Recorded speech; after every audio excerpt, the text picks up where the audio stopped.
Light ડબ બળે તો એ કયો નો હારો ખેંચી લે એમ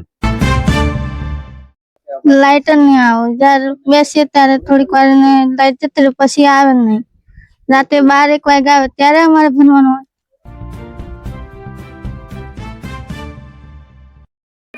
વિકાસના દાવા કરતો છોટાઉદેપુર જિલ્લો પરંતુ જ્યારે સ્થળ પર જોઈએ જમીન પર જોઈએ ત્યારે વિકાસ ક્યાંય દેખાતો નથી। વાત કરવી છે બોડેલી તાલુકાના વાંકડા ગામની જ્યાં ખૂબ લાંબા સમયથી વીજળીને લગતી સમસ્યાઓ છે જે માટે આ ગામમાં ભારે આક્રોશ છે। વાત કરીએ ગત રોજ રાત્રે 10 થી 10:30 ના આરસામાં ગામમાં હાઈ વોલ્ટેજ થાય છે। લગભગ 45 થી 50 ઘરને વીજળીના સાધનોને નુકસાન થાય છે। ખૂબ મોટું નુકસાન છે। લગભગ ગામ પશુપાલન ખેત મજૂરી કરીને જીવે છે ત્યારે આ લોકો માટે 2000, 3000, 4000 એ ખૂબ મોટી રકમ હોય છે કેમ કે જ્યારે સ્થળ ઉપર જઈએ જમીન પર જઈએ ત્યારે આ રકમની કિંમત ખૂબ જ મોટી હોય છે। ગતરોજ થયેલી હાઈ વોલ્ટેજની ઘટનાએ આ ગામમાં ભારે આક્રોશ જીવી માટે ઉભો કર્યો છે।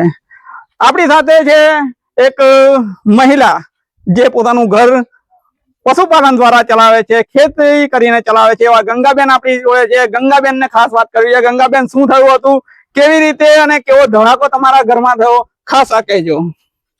ટીવી અમારે ઉડી ગઈ પંખો ઉડી ગયો અને મોબાઈલ ચાર્જરો ઉડી ગયું શું કરવાનું એનું અમારે અમને કોઈ આપે હવે મજૂરી કરીને જીવતા હોય શેની પર જીવવાનું અમારે અત્યારે આ ખેત મજૂરી કરીને જીવતા પરિવારોમાં ખૂબ મોટું નુકસાન છે। આ જ નુકસાનની વાત કરીશું ગામના રસિકભાઈ જોડે।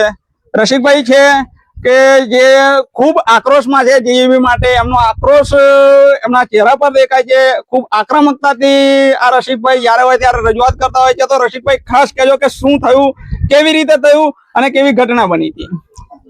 હવે સાહેબ અમારે ગામની અંદર આજે અચાનક એવો અત્યાર સુધી કેટલા વર્ષ થયા લાઈટ આવી આ ગામની અંદર કઈ અમે ખોટું બોલી શકતા નથી કેમ કે વર્ષોથી લાઈટ છે। આજે પહેલી લાઈટ નહીં એમ દેખી પણ અત્યાર સુધી અમારે ફરિયાદ નહીં આપી ને કોઈને અમે વિવિધ બોર્ડ में અમે ફરિયાદ આપી શકતા નથી ખોટી નહીં આપીએ પણ સાચી હકીકત હોય તો જ અમે આપી શકીએ જોન કરી શકીએ તો અમારું કોઈ અમલ મેં આ કોમ થતું નહીં એટલે એને માટે અમારે આ કરવું પડે કે નહીં જોન તો છતાં આજે એકદમ ધડાકો થયો અને માણસો 11 વાગ્યા સુધી કોઈ જાગતો રહી ઊંઘી ગયેલા બધા તો એને માટે મેં કમન મારી છાતી ઉપર પંખો પડવાની તૈયારી હતી હાડી મેં કોઈ હારથી ધડાકો થયો લે વાયરો ખોલી નાખ્યા તો બૈસા નીતા જો ઊંઘેલા હોત ને તો હું થતું એ કોઈ નક્કી નતું એને માટે આપણે અને આ ગામની અંદર આ બહેનો કીધું ને પેલું અમને ખેતરમાંથી હોંજે આવે બધા 6 વાગે આવીએ અને નાહે ધોઈએ કોમ કરીને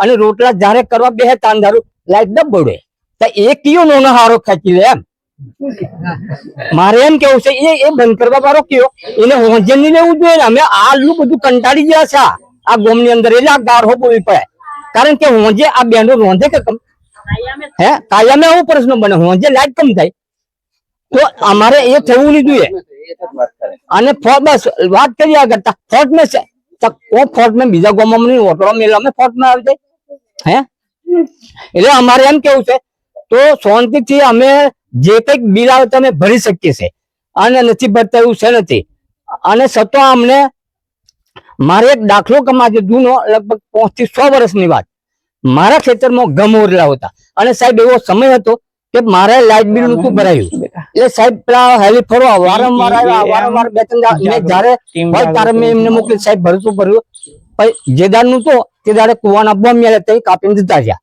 મારા ગમ બધા ભરીને ખાખ ભરી ગયા બોલો આવો ગરીબ માણસ ને દશા આવતા એમને થોડુંક વેઠું હતા મેં પૈસા ભરવાનો હતો ને કઈ આખી જિંદગી તો ભરવાનો તો પણ મારે ગમ ખાયેલા થતા કે નહીં થતા એટલે આ મારે કેવું છે કે જે કોઈક માણસ ને પોઝિશન માં એવો હોય તો એને મારી નાખ્યો એને કાપી નાખ્યો એ ભરવાનો છે એને જરી શંકા નથી ને લાઈટ બારવાની છે ને વાપરવાની છે 5 દાડા કદાચ મોડું થાય તો એ ભરવાનો જ છે ને કમ નહીં ભરી શકે અમારે આ કેવું છે ગરીબ માણસ છે કદાચ પોઝિશન માં હોય તો નિયો મળે પૈસા પણ હવે એવું નથી મારે અમને જે મીટરો તોટાડ્યા સાહેબ એમાં એવું બન્યું ખાલી 100 રૂપિયા મારે બાકી હતા 100 રૂપિયા તો 100 રૂપિયા મેં પૂછું આ મારે લાઈટ કેમ મેં અમારા છોકરાને ભત્રીજાને કાકા પણ તારા પૈસા બાકી છે?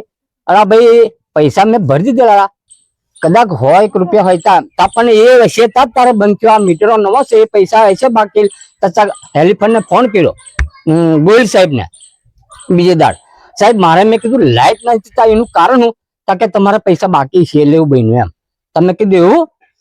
અમે કેમ કેવું ફોન પેલા નહીં લે હા 100 રૂપિયા ખાલી મેં ચકાસણી કરું ત્યાં અંદર જઈને અને પછી તમને ડોન કરું કેટલા બાકી. મને કે 100 રૂપિયા કાકા બાકી છે અને તમે અમને નાખી દો તો તમારી લાઈટ અમને જ આવી જશે. કે પછી મારી જોડે નું તો એક બેની જોડે થી ઓછી ના લઈને મેં અમારા ભત્રીજાની જોડે નખાઈ દીધા મોબાઈલ મેં, હેલિફોન ના ખાતામાં મેં મોબાઈલ મેં નંબર એમનો હતો લે તો પછી તરત 10 મિનિટ મેં મારી લાઈટ આવી ગઈ. બોલો ખાલી 100 રૂપિયાની તો આહું દશે કે મુના હે વધારે પૈસા એક વાત અલગ, જૂઠું બોલે એમ. ગ્રામજનોની ખાસ રજૂઆત છે કે જે તે સમયે ગામમાં સ્માર્ટ મીટરો નાખવામાં આવ્યા. સ્માર્ટ મીટર નાખતી વખતે એમને કોઈ પણ જાતના ખુલાસા નથી કરેલા કે કેવી રીતે તમારા બિલો ફાટશે, કેવું થશે, ક્યારે તમારે રિચાર્જ કરાવવાનું હોય. ગ્રામજનોએ પણ તે વખતે માંગણી કરી હતી કે તમે અમે આ સમજાવો કે શું આ પ્રીપેડ બિલ છે, શું પહેલા પૈસા ભરવા પડશે, બિલ નહીં ભરાય કાં તો ઓછું ભરાશે તો મીટર કપાઈ જશે. તે વખતે શું જવાબ આવ્યો હતો અર્જુનભાઈ સાથે સાંભળશું. અર્જુનભાઈ, જયારે મીટર નાખવા ત્યારે તમને શું કહ્યું હતું? મીટર નાખવા સ્માર્ટ મીટર નાખવા કે તમારે લાઇટ બિલ ઓછું આવશે આવું કઈ ગયેલા અને પછી આવે તો તમારે જે 600-700 રૂપિયાનું બિલ આવતું હતું એની જગ્યાએ સીધું 1500 રૂપિયા બિલ થઈ ગયું. અને મહિને બિલ આવવા બાજુ પેલું 45 દિવસે આવતું હતું, 40 થી 45 દિવસે આવે 30 દિવસની અંદર જ 1500 રૂપિયા આવવા બધા ડબલ. અને અમને જે અમારા લાઇટ નો ફોલ્ટ થયેલો છે એમાં બધા ઉપકરણો બળી ગયેલા છે, ટીવી છે, રિસીવર છે, પંખા છે, આ રીતનું બધું બળીને ખાક થઈ ગયેલું છે. અને એમને સ્થળ પર આવીને ચકાસણી કરો તમે. ખૂબ મોટા નુકસાન બાદ થોડા ભૂતકાળની વાત કરીએ ત્યારે લગભગ વર્ષ 2015માં આ જ ગામમાં એક ખૂબ મોટી દુર્ઘટના ઘટી હતી. જે જીઈબી ને વારંવાર આ ગામમાં રજૂઆત કરવામાં આવે છે ત્યારે જીઈબી ના હેલ્પરો દ્વારા એવું કહેવામાં આવે છે કે તમે જાતે લંગર ચડાવી દો, તમે જાતે કરી લો.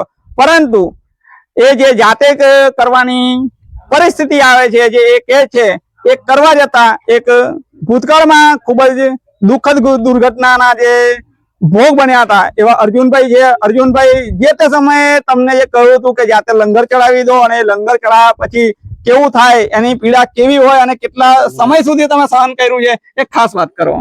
એવું અમે 2 વર્ષ સુધી અમે ખાટલામાં પડી રહ્યા હતા, 2 વર્ષ સુધી.